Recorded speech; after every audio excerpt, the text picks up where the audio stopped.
thanks, John, for introducing me. I am new here, so what I thought I would talk about are my research interests, so you can kind of get to know me and what it is exactly that I do.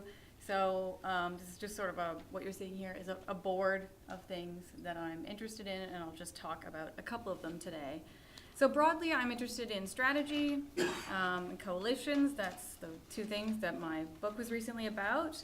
But more broadly, I'm interested in how people conceptualize what the future will look like based on present events and their perspectives. So in the case of my recent and future work, this includes notions of victory. So that's why I gave my title today is Notions of Victory. And also in the case of my recent work, I examined the forming of an allied notion of victory in 1918 and how it was acted upon. So I'm currently in the process of putting the final touches on the book. It's going to production. It's entitled Coalition Strategy and the End of the First World War, the Supreme War Council and War Planning, 1917 to 1918. Sorry, bear with me. I'm not sure why this isn't opening up fully. Okay. So, first, I should say that this investigates the depth of Allied planning for a campaign in 1919 through the mechanism of the Supreme War Council. 1919 was the year the Allies thought they could defeat the Germans. So why a reappraisal of the Supreme War Council? A substantial body of First World War literature focuses on how and why the war was won by the Allies in 1918. And while it's understandable that the focus would be on 1918, given that the war was won in that year, for me, three questions remained. These questions were, what was Allied strategy focused on? How did the Allies come to a decision about strategy? And how do they actually plan to execute this Allied strategy? So to answer these questions, my work focuses on decision-making at the international level. Okay, so by 1918, there was no single hegemon on the Western Front. Each partner had a significant bargaining chip with it to balance the coalition. So the Americans were supplying a significant amount of the manpower. The British were shipping many of these troops. The French and the British, to a lesser extent, were supplying the Americans with equipment. And the Italians were protecting the back door to France. So what my work does is looks at this relationship between the Allies and how they had to negotiate a strategy for the war in 1919. No one's dictating it. So this work is a close study of the development of an Allied strategy through a committee structure. So this isn't the whole structure. I just created this image to give you an idea of the number of bodies involved. This is a developing body in 1918. They have more. So it's this committee that was central to improving Allied coordination in 1918 for the campaign in 1919. So why does the Supreme War Council matter? With the creation of the Supreme War Council, the Allies expressed and pursued a notion of victory that was focused on a decisive military defeat of the German army on the Franco-Belgian front in 1919. They had a shared timeline to victory, which was affected by their assessment of the enemy and their partners. So what I found was that the Allies overestimated the German war machine and the resources required to actually defeat it on the battlefield. So hence this image, which is only a slight exaggeration of how they talk and discuss the Germans. So it's important to remember that after the Allies' shock at the Battle of Caporetto and the subsequent German spring offensive, the Allies were really determined never to underestimate the enemy again. Furthermore, the collapse of the Russian front really created uncertainty about German manpower resources in the East. I also found that this Allied notion of victory and perception of the German menace made manpower the main ingredient for winning the war.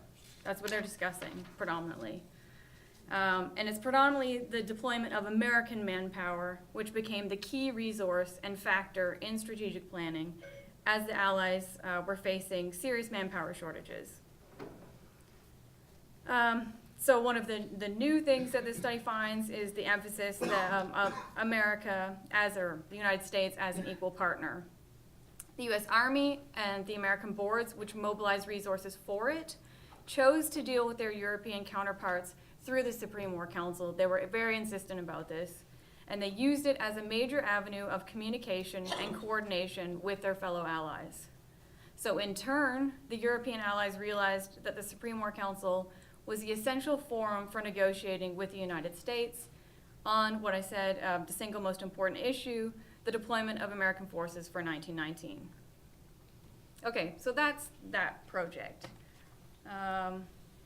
Just really quickly, the structure of the chapters are geographical. So the first chapter looks at the Balkans, then I look at Palestine and Mesopotamia, the Italian front, the Franco-Belgian front is separate, and then I have a final chapter that looks at resources and how these underpin the strategy. So mostly I look at munitions and shipping.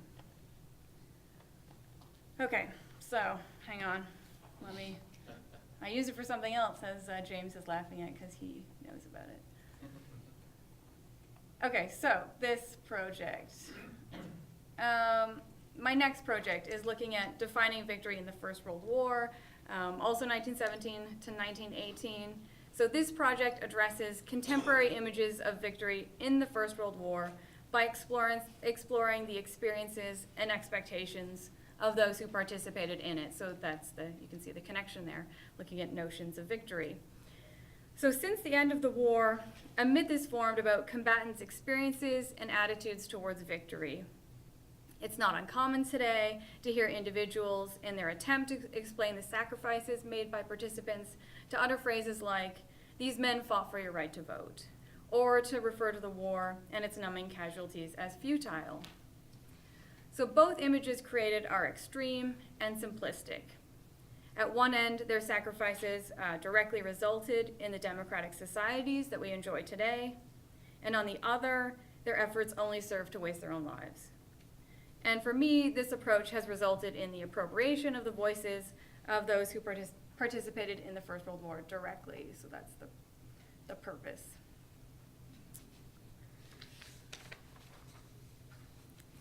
Okay, so this project readdresses the issues by exploring participants' notions of victory.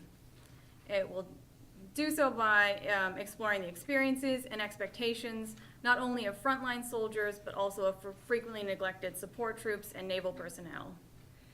The idea is for it to cross national boundaries, to examine Great Britain and the Empire, so Australia, New Zealand, Canada, India, and South Africa, for example, the French Empire, including the Armée d'Afrique and the Armée Coloniale, the United States, Italy, Russia, Germany, the Ottoman Empire, and the Austro-Hungarian Empire, in order to understand what these individuals thought a victory over their enemy would achieve and why it was important.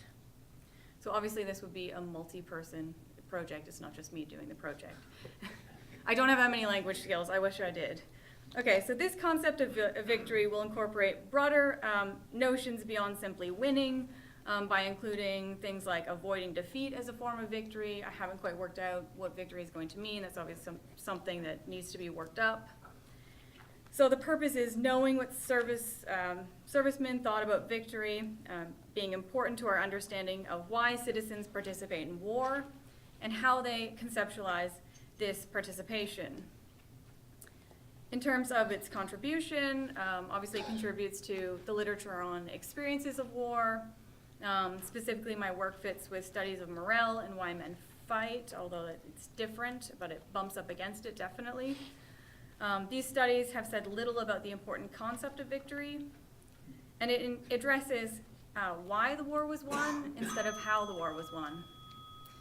So another big theme here would be the victimization of soldiers and the soldiers as passive, so Helen McCartney's work. And more broadly, it addresses what victory means. And I am finished.